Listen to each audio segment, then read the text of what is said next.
Hey guys, Brian Schultz here with Cape Falcon Kayak, and we are on day 4 of working on my new double paddle canoe design.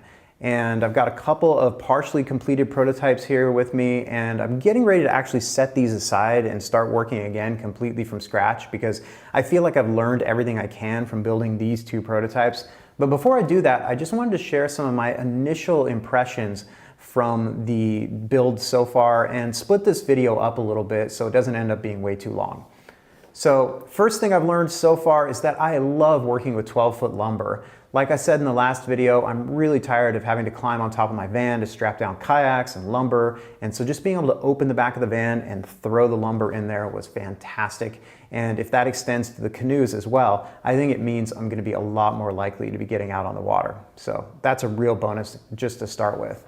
So I think I talked about before that my most important mission for the beginning of a prototyping process is just to start to understand the tension of the various framing members in a skin-on-frame kayak, because if you work from molds, what tends to happen is that as soon as you remove the molds from the skin-on-frame boat of whatever type you're building, it's going to change shape quite a bit. And even without molds, skin-on-frame boats tend to change a lot during the building process. And so what I'm trying to learn as a designer is how much these various framing elements are going to want to shift so I can compensate for it on future builds.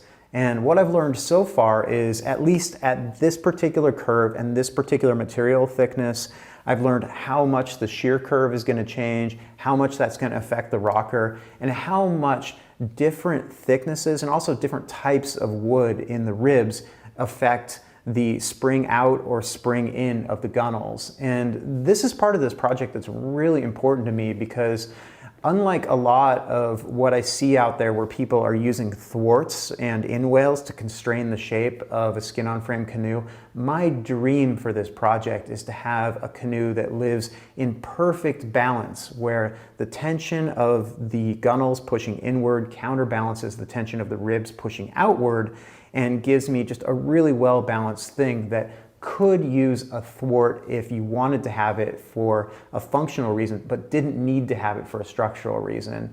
And you know, that's kind of a complex thing to design because there's so many variables, but so far, you know, it seems like I'm getting closer and closer, at least with these, to making it work. And so next steps here is going to be to build some completely different boats and also see if those same formulas hold to be true. Now, speaking of formulas, another thing that's really been icing on the cake during this build has just been the rib system for making the shapes. And you know, there's multiple ways that you can rib any kind of a skin boat. You know, one way to do it is just to really set up all of the stringers and keel where you want them, and then to get some hot, really good steam bending wood and to free bend things in. And if you can work quickly, that can be a really effective way to rib a boat, but it's pretty stressful, it takes a lot of experience, and it's not well suited to beginners. Now, another thing you can do is to completely design a boat, measure all those ribs, and then you have a set of measurements and you can clone that boat over and over. But the problem with that comes if you're trying to scale the boat, meaning what if you want to make it a little bit wider, a little bit deeper, a little bit longer? Suddenly, you know, your measurement system isn't working out anymore. And so what I like to do, if I can, is to identify a series of relationships between a proportionality of the boat and a certain length and a certain adjustment length that will ultimately give me a system I can use to determine the lengths for ribs.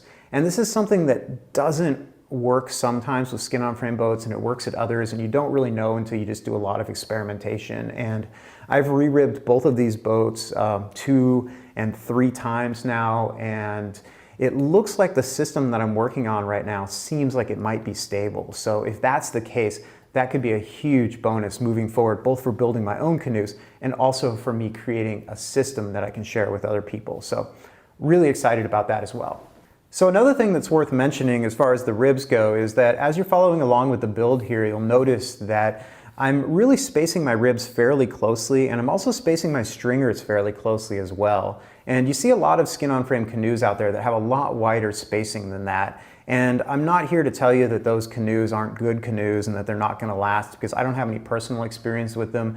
I just know that from my own experience, you know, I've built a couple canoes way in the past. I've built 3 or 4 small sailboats, and the Adirondack guide boats that I've built. And so I've had a lot of opportunity to watch boats deteriorate over time. And one of the most common things with skin boats is that they can look really nice when you first get them on the water, and then 4 or 5 years later, they're completely collapsed because people didn't use strong enough ribs to support the frame.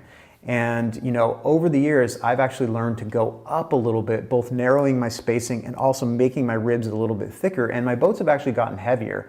But I feel like a 3 or 4 pound increase in a boat for something that's going to literally double or triple the lifespan of your boat makes a lot of sense. And so I'm always trying to ride that balance of every boat builder, which is how can I make things as light as possible while still making them strong enough for the intended use.